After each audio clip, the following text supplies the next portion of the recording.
Aujourd'hui, nous allons à nouveau dans la Ribera del Duero, donc dans le centre de l'Espagne, dans un petit village qui s'appelle Aguilera, où se sont installés Jorge et Isabel en 2010, donc il y a une dizaine d'années. Donc c'est un domaine qui est relativement jeune.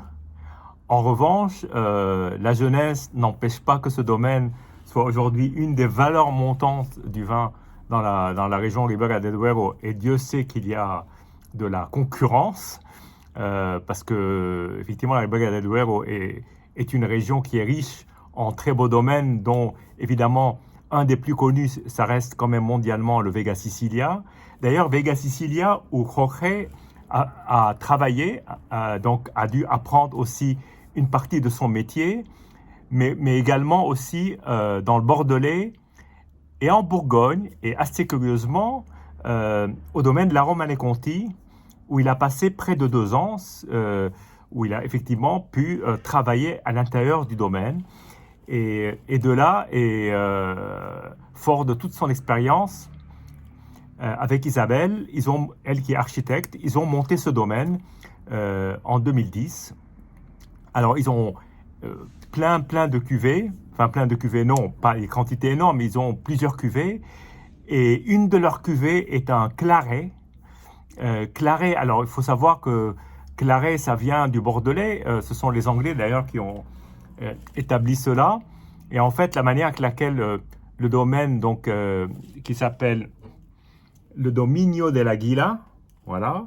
Donc là, nous allons déguster un rouge, pas un claret, pas cette fois-ci, mais je promets une prochaine fois.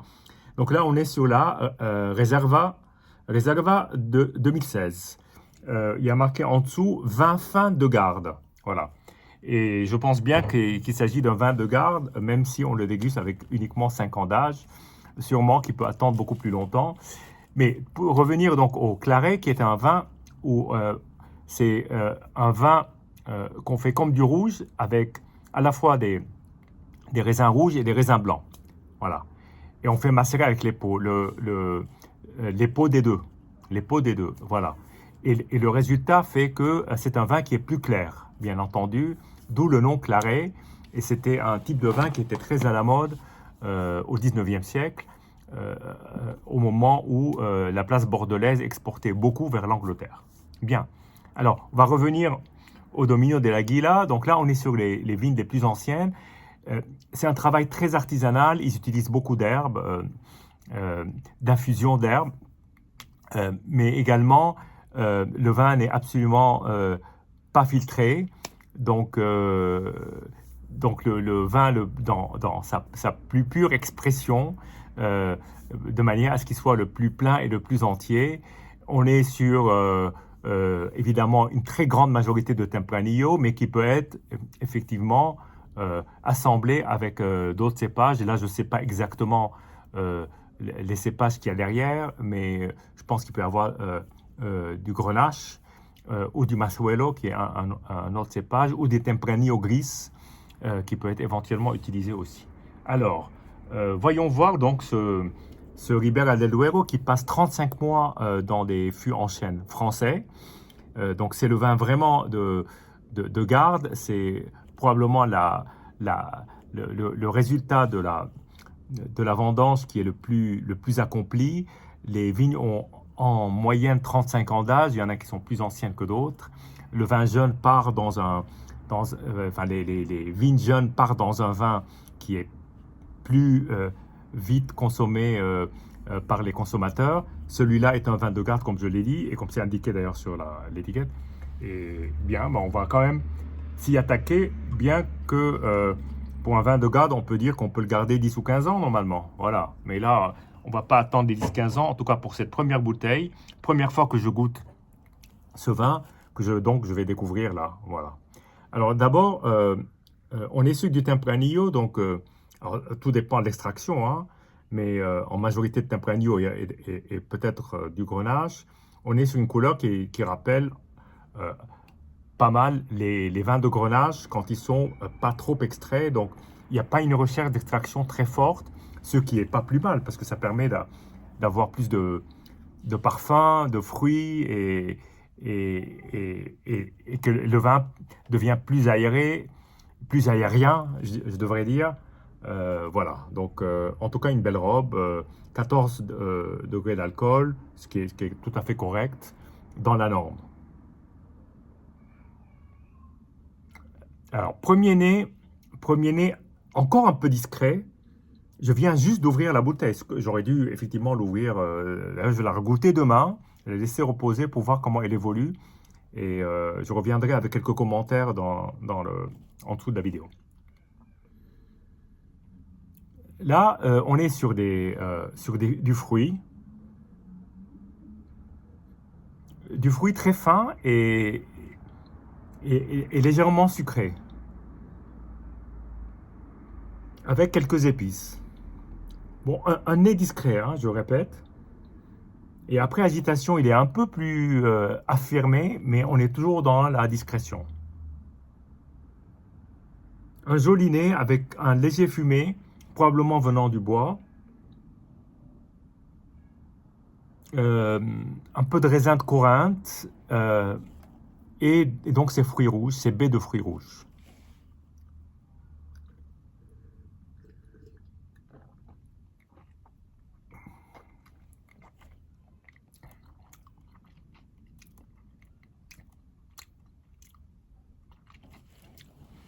Alors, première impression, dans ce vin, il y a une mer de tanins. C'est-à-dire que les tanins sont très présents et ce n'est pas un défaut. Hein, parce que des vins sans tanins, il n'y a plus grand-chose. Souvent, d'ailleurs, des vins très vieux, on perd des tanins et ça perd une grande partie de son intérêt. Là, il y a pas mal de tanins, c'est assez chargé en tanins, et ces tanins sont assez incroyablement doux. C'est-à-dire que malgré la très forte présence, aucune râpe en bouche, aucune sensation de je sais pas, de papier vert. Bien au contraire, c'est extrêmement soyeux, mais c'est puissant. C'est vraiment les tanins puissants. Là, on sent l'élevage long en bois, mais avec une matière de fruits qui est très présente. Alors, contrairement au nez, on est foudroyé par la matière. Il y a une matière puissante comme un coup de poing. Et ensuite, il y a un développement, tout ça première impression, hein, et un développement qui va sur des notes un peu plus chocolatées, un peu plus sombres pour moi, moins sur le fruit et plus sur des arômes un peu plus secondaires de vanille, de chocolat, mais évidemment encore avec une bonne présence des fruits. Et une très belle fin. Mais je vais les regoûter parce que c'était vraiment ma première impression.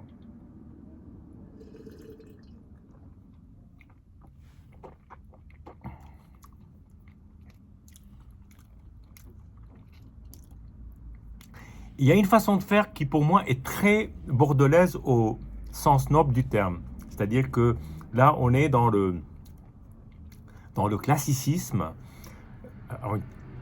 une longueur en bouche incroyable. Là, je la sens encore, et qui me rappelle certains grands Bordeaux quand ils sont vraiment très accomplis, très achevés. Bien que le vigneron soit passé en Bourgogne, mais il est aussi passé dans le Bordelais. Et puis Vega Sicilia a quand même une maison qui a plus pour modèle le modèle bordelais. Donc là, on est vraiment sur un vin d'un grand classicisme, comme si on était face à un beau monument et superbement poli. Et voilà, soyeux et tannique, mais avec des tanins qui sont superbes. Et je pense que ce vin a une très très très longue vie devant lui, probablement 15-20 ans, qui sait, il faudra essayer. Voilà. À votre santé, et puis à très bientôt pour un autre vin. Je retournerai à Ribera del Duero parce que c'est une région qui est quand même très très riche en très beaux domaines. Il se passe plein de choses en ce moment, et peut-être un autre vin de ce même domaine. Santé et à bientôt.